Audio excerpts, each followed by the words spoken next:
प्रिय मित्रों, सादर नमस्कार। मैं दीपक कुमार आप सभी मित्रों का आपके इस चैनल में हार्दिक स्वागत करता हूं। आशा करता हूं कि आप सभी कुशल मंगल होंगे। मित्रों, पक्षियों के जीवन परिचय की श्रृंखला में आज हम मुर्गी पक्षी के जीवन का विस्तार पूर्वक अध्ययन करेंगे। आशा है मित्रों कि यह लेख आप सबों को अच्छी लगेगी। यदि यह लेख आप सबों को अच्छा लगे और इस वीडियो के अंत तक आप सभी मेरे साथ बने रहें तो मेरी यह मेहनत सार्थक होगी। कृपया मेरे इस चैनल को सब्सक्राइब करें, घंटी दबाकर ऑल पर क्लिक करें, जिससे इसी प्रकार मैं आप सबों से सदा मिलता रहूं। मुर्गी मादा पक्षी है जिसके नर को मुर्गा कहा जाता है। यह रज्जुकी श्रेणी का प्राणी है। मुर्गा या मुर्गी पक्षी का वैज्ञानिक नाम गैलस गैलस डोमेस्टिक है। यह पक्षी मुख्य रूप से जंगल फलों यानी जंगल की लाल मिट्टी के रंग के समान रंगीन होता है। लाल जंगली मुर्गे की प्रजाति आज भी जंगल में रहती है। यह अंडा देने वाली पक्षी होती है जो कम उड़ पाती है। इसे सामान्यतः मांस खाने के लिए पाला जाता है। मानव सभ्यता के विकास के साथ जब हमने अपनी ज़रूरत के अनुसार पशुओं को पालना प्रारंभ किया था, उसी समय मानवों ने मुर्गी को भी अंडे और मांस के लिए पालना शुरू कर दिया था। मुर्गी से हम मानवों को केवल अंडे और मांस ही नहीं, बल्कि यह पक्षी हमारे आसपास के हानिकारक कीड़ों को खाकर वातावरण को स्वच्छ रखती है। कई स्थानों में मुर्गे को आपस में मनोरंजन के लिए लड़ाया जाता है। मुर्गी की बीट का प्रयोग ईंधन में तथा खाद्य के रूप में किया जाता है। वहीं इसके पंखों से ऑर्गेनिक प्लास्टिक बनाई जाती है। मुर्गी के मांस का जो हिस्सा मनुष्य नहीं खाते, उससे पालतू पशु का भोजन बनाया जाता है।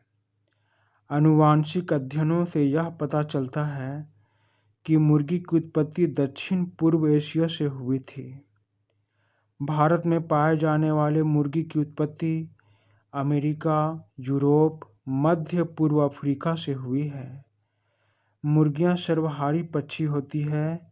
ये अपने नस्ल के आधार पर लगभग 5 से 15 साल तक जीवित रह सकती है। इनकी अधिकांश प्रजाति वयस्क होने पर लगातार 3 साल तक अंडे देते हैं। हर साल अंडे का उत्पादन, अंडे का आकार, खोल की स्थिति में गिरावट आती है।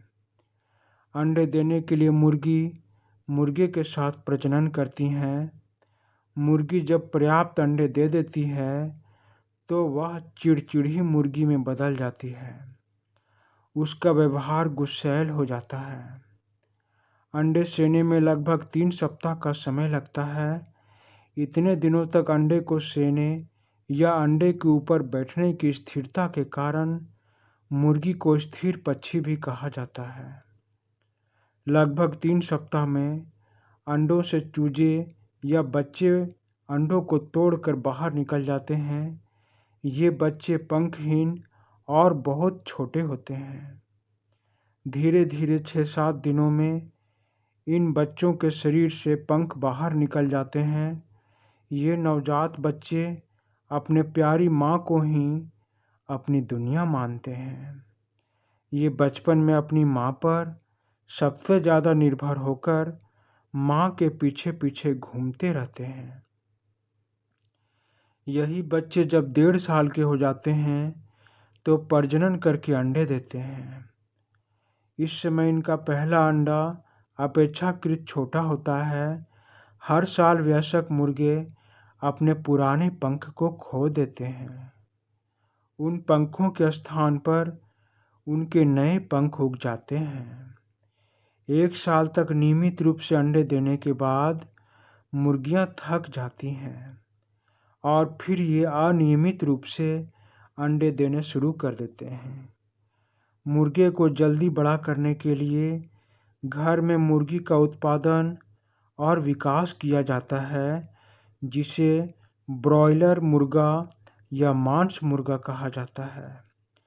ब्रॉयलर मुर्गी सामान्यतः सफ़ेद रंग की होती है। इन्हें आनुवांशिक रूप से विकसित होने और बढ़ने के लिए चुना गया है, ताकि ये जल्दी बड़े हो सके और अपने वध वजन तक पहुंच सके। वध वजन का अर्थ है ब्रॉयलर मुर्गा का अंतिम मारक वजन, जिस अवधि में ब्रॉयलर मुर्गे को मांस खाने के लिए मारा जाता है। मुर्गे की उस अवधि को वध वजन कहा जाता है। 30 ग्राम का चूजा मात्र 6 सप्ताह में अपने वध वजन 2 किलो तक का हो जाता है। ब्रॉयलर मुर्गे सबसे लोकप्रिय मांस में से एक हैं। हर साल लगभग 70 अरब मुर्गियां मांस के लिए पाली जाती हैं। ऑस्ट्रेलिया में हर साल मांस के लिए 700 करोड़ से ज़्यादा ब्रॉयलर मुर्गियां पैदा की जाती हैं। ये विशाल भीड़ भरे तंग पिंजरों में रहते हैं, जिनमें घूमने फिरने की जगह की कमी, प्राकृतिक रोशनी की कमी और ताज़ी हवा बहुत कम मिलती है। ब्रॉयलर मुर्गियां अपने छोटे जीवन के हर चरण में कष्ट झेलती हैं। इन मुर्गियों को अप्राकृतिक रूप से बड़ा और अप्राकृतिक रूप से तेजी से बढ़ने के लिए पाला जाता है।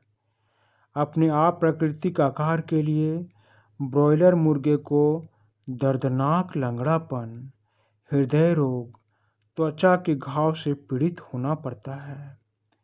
हम मानव अपने जिह्वा के स्वाद और पेट भरने के लिए किसी जीव का कष्टदायक उत्पादन और संहार कैसे कर सकते हैं? मुर्गी पक्षी पहले जंगलों में स्वतंत्र विचरण करते थे। जब प्राकृतिक मुर्गी की कमी हो गई, तब हम मानवों ने जल्दी से बड़े हो जाने वाले ब्रॉयलर मुर्गे को पालना शुरू कर दिया। इससे हमें मुर्गे पक्षी का कल्याण पर भारी कीमत चुकानी पड़ सकती है। सामान्य मुर्गियां, जिन्हें देसी मुर्गा भी कहा जाता है, ये बहुत ज़्यादा बुद्धिमान और संवेदनशील होती हैं। ये चतुर जीव टायरानोसोरस के सबसे करीबी जीवित रिश्तेदार हैं।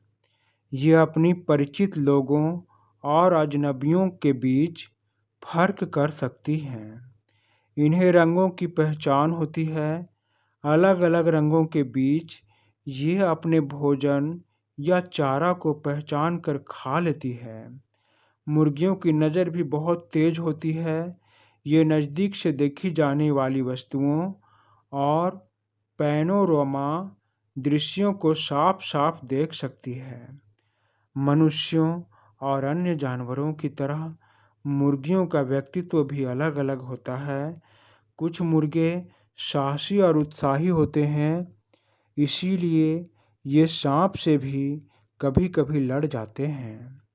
जबकि कुछ शर्मीले और सतर्क मुर्गियां होती हैं। मुर्गियों की हड्डियों की संरचना बहुत दिलचस्प होती है। इनके गर्दन में जिराफ से ज़्यादा हड्डियां होती हैं और इनकी हड्डियां बहुत हल्की होती हैं, जिनमें कुछ हड्डियां खोखली होती हैं। इन खोखली हड्डियों को न्यूमेटिक हड्डियां कहा जाता है। ये हड्डियां वास्तव में मुर्गी के श्वसन तंत्र का हिस्सा बनती है और फेफड़ों के साथ मिलकर उन्हें सांस लेने में मदद करती है। ये भोजन की तलाश में लंबी दूरी तय करती है। बीज और कीड़ों को खोजने के लिए जमीन को खुरचती है। मुर्गे एक दूसरे को संभावित खतरे के बारे में चेतावनी देते हैं। ये 30 से ज़्यादा अलग अलग आवाज़ों के जरिए संवाद करते हैं। जब मुर्गे भोजन ढूंढ लेते हैं, तो भोजन के लिए करने के लिए मुर्गियों को आवाज़ देते हैं और मुर्गियां भी अपने बच्चों और मुर्गे को खाना मिलने पर आवाज़ देकर बुलाती हैं। इस प्रकार मुर्गी एक मिलनसार, पालतू, मानव उपयोगी पक्षी होते हैं, जिन्हें हमें संरक्षण देना चाहिए। धन्यवाद मित्रों, धन्यवाद।